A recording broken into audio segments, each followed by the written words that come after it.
कांग्रेस कहती है कि हम व्यक्तिगत कानून को लागू करके सरिया कानून को लागू करवा देंगे। इसका मतलब बाबा साहब भीमराव अंबेडकर के द्वारा बनाए गए संविधान के लिए ये लोग खतरा पैदा करना चाहते हैं। कांग्रेस का घोषणा पत्र कहता है हम एक झटके में गरीबी मिटा देंगे। और गरीबी कैसे मिटाएंगे? यानी आपकी संपत्ति को हड़प करके। जो नारा दादी ने दिया वही आज तोती की तरह पोता भी वही रट रगाई बैठा हुआ है। गरीबी हटाएंगे। अरे कब गरीबी हटाएंगे? 65 वर्षों तक शासन करने का अवसर मिला तब तो कुछ नहीं कर पाए।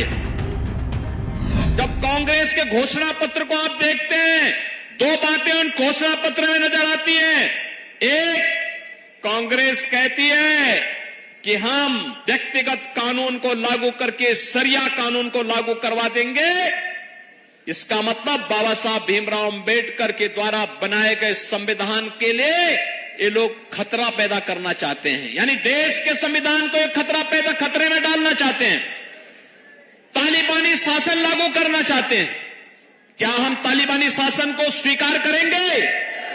क्या ये देश तालिबानी शासन को स्वीकार करेगा? और दूसरी तरफ क्या कहते हैं?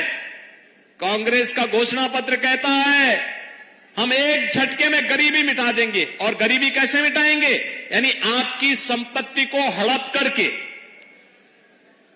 बेटी और माताओं के, बहनों के जो उनके गहने होंगे उनको ये लोग जब्त करवाने की साजिश रच रहे हैं। यानी देश को तो इन्होंने 60 दशक 6 दशक तक लूटा और अब कह रहे हैं कि हर संपत्ति पर ये लोग डकैती डाल करके उसको जबरदस्ती अपने कब्जे में ले लेंगे और फिर उसका बंदर बांट करेंगे। क्या आप स्वीकार करेंगे कांग्रेस की उसी चेष्टा को?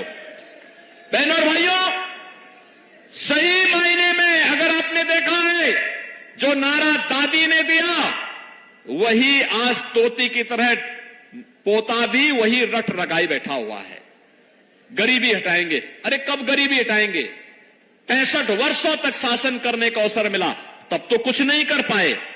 और आज जब सत्ता से बेदखल भारत की जनता जनार्दन ने कर दिया है, अब उनको फिर गरीबी हटाने की बात नजर आ रही है। बहनों और भाइयों, मैं इसीलिए कहने के लिए आया हूं, गरीबी सही मायने में किसी ने हटाई है और उसको हटाने का कार्य किया है। ये केवल आंकड़े नहीं, हकीकत है कि 25 करोड़ लोग गरीबी रेखा से उभरे हैं, शानदार जीवन जीने का काम कर रहे हैं।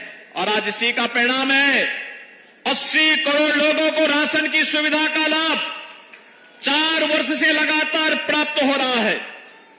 बहनों और भाइयों, 60 करोड़ गरीबों को देश के अंदर 5 लाख रुपए की आयुष्मान भारत में स्वास्थ्य बीमा का कवर मिल रहा है। और उत्तर प्रदेश में तो हमने व्यवस्था बनाई कि हमारा कोई विधायक, कोई पदाधिकारी या पीड़ित भी अगर बीमार है और मुझे एक पत्र भेज देता है तो मैं सीधे जनधन अकाउंट में उसका पैसा भेज देता हूं। कहता हूं भाई उपचार कराओ, चिंता पैसे की मत करना, परिवार के ऊपर बोझा मत आने देना, उसकी जिम्मेदारी हम लोग लेंगे। आखिर हम सत्ता में बैठ के क्या कर रहे हैं?